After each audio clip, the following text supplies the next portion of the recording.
Olá, enxadristas do YouTube. Meu nome é Juan Pablo de Carvalho Bezerra. Estou estreando nosso canal de xadrez. O primeiro tema que vamos tratar é o relativo a postos avançados, com atenção especial ao escaque D5. Qual o conceito de posto avançado?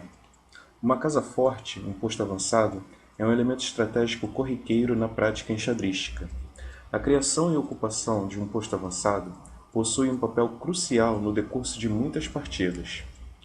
Um posto avançado é um escaque que pode ser ocupado por uma de nossas peças sem que a nossa peça seja acossada por um peão inimigo. Naturalmente, um posto avançado ganha em valor o quão mais centralizado e entrincheirado no campo inimigo. A proeminência de um posto avançado aumenta se o oponente não estiver em posse de um bispo que se mova nas casas da mesma cor que o posto. E na maioria dos casos é interessante controlarmos o posto avançado com um de nossos peões. Um outro fator que incrementa um posto avançado é a sua localização em uma coluna aberta. Nesse caso, podemos dobrar as nossas torres por detrás da peça, ocupando o posto, e então abrir a coluna no momento oportuno. Segue que uma casa que representa um posto avançado para nós é uma fraqueza para o nosso oponente e pode ter consequências devastadoras para o mesmo. Na prática, nos deparamos com duas situações distintas em torno de postos avançados. Quando o posto avançado já foi criado involuntariamente. Nesse caso, nossa tarefa é simples. Basta controlarmos o posto e explorarmos. 2. Quando o posto ainda não foi criado. Nesse caso, demanda-se maior diligência. Temos então de identificar qual escaque é um posto avançado em potencial e arrancar o controle desse posto das mãos do adversário. Os métodos frequentemente utilizados para fazê-lo são os seguintes: o fortalecimento do posto avançado com os nossos peões e a troca das peças do oponente que possam controlá-lo. Obviamente, o mero controle e posse de um posto avançado não é sinônimo de vitória. A peça que ocupa o posto avançado funcionará como um catalisador dos nossos objetivos maiores na partida. Essa peça será, por assim dizer, o regente das outras peças, que estarão coordenadas de forma harmoniosa para a concretização das escaramuças táticas, por vezes em ambas as alas. Na hierarquia de ocupação de um posto avançado, os cavalos têm primazia. Eles são tidos como peças ideais para tais postos, pois, mesmo estacionários, dominam um grande número de casas, sem serem bloqueados. Na ordem de preferência para ocupar os postos avançados, os cavalos são seguidos pelos bispos, torres e dama. Um dos casos mais comuns é a exploração do escaque D5 enfraquecido. Esse é o nosso objeto de estudo nessa série de vídeos.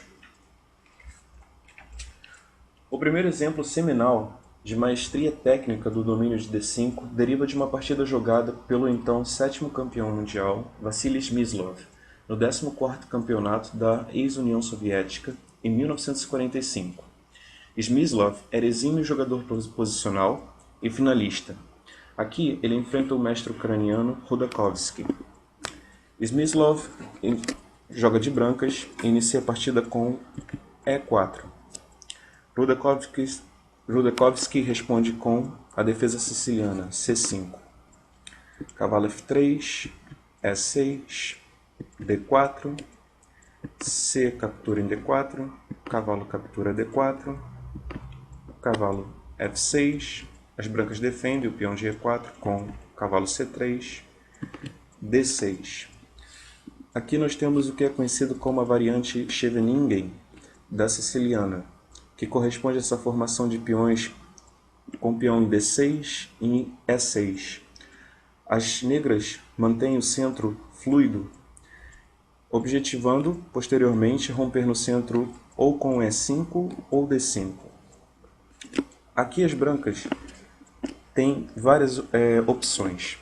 Elas podem responder agressivamente com o que é conhecido como peão de Keres, o ataque Keres com G4, ou pode jogar lances mais tranquilos, como bispo E3 ou bispo E2, como foi jogado na partida. Smyslov, como dito, na introdução, era um excelente jogador posicional, então ele preferiu um lance mais sóbrio. Bispo E2. Bispo E7. As negras se preparam para rocar. As brancas rocam. As negras rocam. Bispo E3. Cavalo C6. F4. As brancas ganham mais espaço no centro e maior controle sobre E5.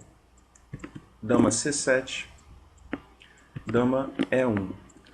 As brancas transferem a dama para a ala do rei, pois é lá que possui maior espaço. E como via de regra, no xadrez a gente deve atacar, preparar as nossas ações na ala em que a gente possui maior espaço, porque assim fica mais fácil de coordenar as peças, conduzir os ataques, porque é ali que a gente domina mais casas no campo adversário. Cavalo toma em D4, bispo D4, E5. Notem que agora as negras elas enfraqueceram D5, pois D5 não pode mais ser defendido por um peão. As negras retornam com o bispo para E3, bispo E6, fortalecendo o controle sobre D5. Lembrando que é sempre interessante eliminar o bispo que possa vir a controlar o posto avançado, ou pelo menos tentar fazer com que ele não estabeleça domínio sobre esse posto, se a gente não conseguir trocá-lo. Isso as brancas tentam fazer agora com o lance forçado F5. Voltar com o bispo para D7 seria uma admissão de perda de tempo. Então, as negras jogam bispo C4. Como é interessante eliminar esse bispo, as brancas capturam o bispo em C4, sem pestanejar. Dama toma C4. E agora as brancas jogam o ótimo lance bispo G5. Esse lance prepara o domínio completo de D5 pelo cavalo branco. Porque uma vez que bispo captura em F6, esse cavalo o cavalo de C3 vai poder ocupar D5 sem nenhum tipo de problema. E o bispo das casas negras, ele será uma peça que ficará numa situação pior do que o cavalo de D5. Esse cenário da ascendência do cavalo que ocupa o posto avançado sobre o bispo ruim das negras é um tema bastante comum nesse caso. Torre de F E8, bispo toma F6, bispo F6, cavalo D5. Notem que agora o cavalo também tem a possibilidade de ir para C7, ameaçando as duas torres, as torres de A8 e E8. Aqui, as negras elas poderiam pensar em capturar o peão em C2. Porém, isso seria um erro, pois torre F2, dama C6, por exemplo, torre C1, dama 4, B3 para evitar a perda de mais um peão, e as brancas estariam superiores. É inevitável a ida do cavalo para C7 ameaçando ambas as torres. Ou ainda, dama C2, dama F2, dama C5, torre C1, dama D4 e novamente o cavalo iria para C7, ameaçando ambas as torres.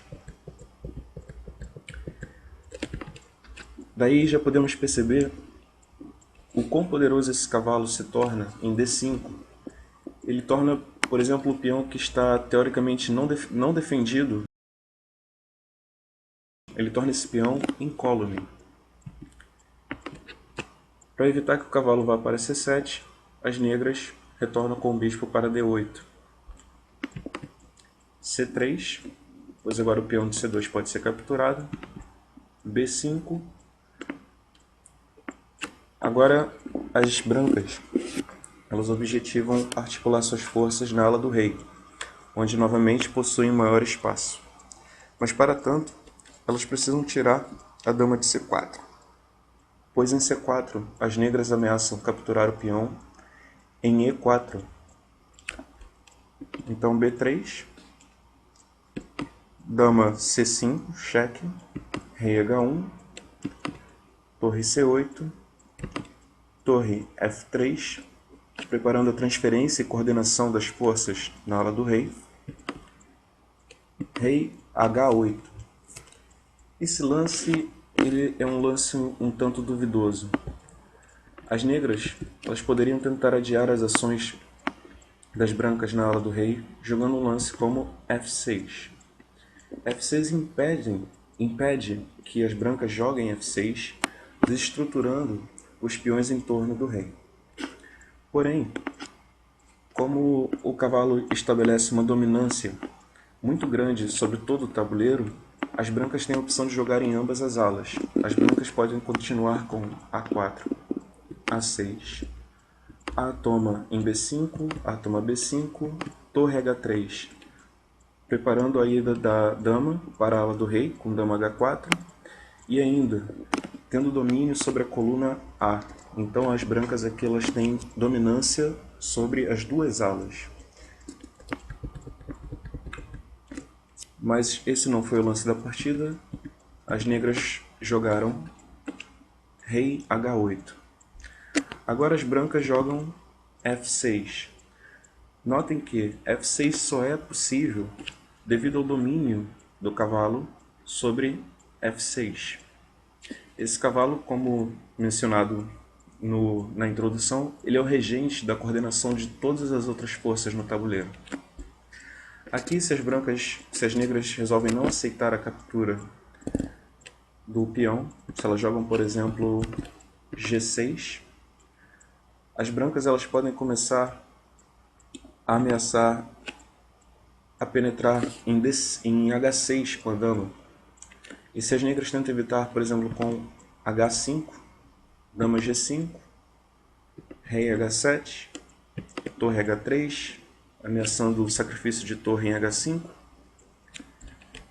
bispo toma F6, torre toma H5, cheque, rei G8, dama toma em F6, e aqui as negras só tentam adiar o inevitável com cheque em G1 com a dama, dama toma G1, G toma H5, dama G5 cheque, rei F8, dama H6, rei G8, cavalo F6, mate.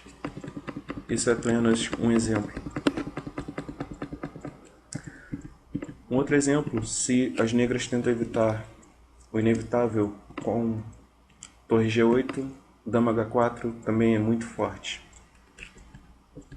Enfim, então aqui as negras não têm outra opção senão capturar o peão em F6. Agora as brancas transferem a dama para a ala do rei de forma agressiva. Notem que agora a torre pode formar uma bateria com a dama sobre H7. Torre G8. A torre vem para uma coluna aberta e também em defesa de H7. Cavalo toma F6. Aqui, se as negras capturam o cavalo de F6, dama F6, torre G7, torre G3 é muito forte, e seria apenas uma transposição para o que ocorreu na partida. Então, aqui as negras jogaram torre G7, torre G3, um ótimo lance, porque força a saída da torre de G7 da defesa do peão de H7.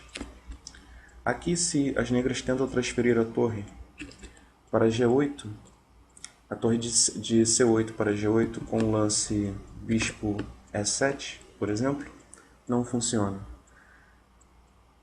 Pois torre toma G7, rei toma G7, dama toma G7, cheque, rei toma F6, dama H6, mate. Então aqui, as negras são forçadas a capturar o cavalo em F6. dama toma F6, torre G8, torre D1. É o lance que sacramenta a partida, porque agora o peão em D6 ele é muito fraco e é inevitável lances como torre toma em G7, torre toma em D6 e torre D8 são lances praticamente inevitáveis. D5, torre G7 e as negras desistem. Eu espero que vocês tenham gostado do primeiro vídeo. Espero fazer vídeos melhores e vou apresentar uma série de outros vídeos explorando esse mesmo tema. Muito obrigado. Comentários e sugestões, por favor, deixem abaixo do vídeo e inscrevam-se no canal. Muito obrigado.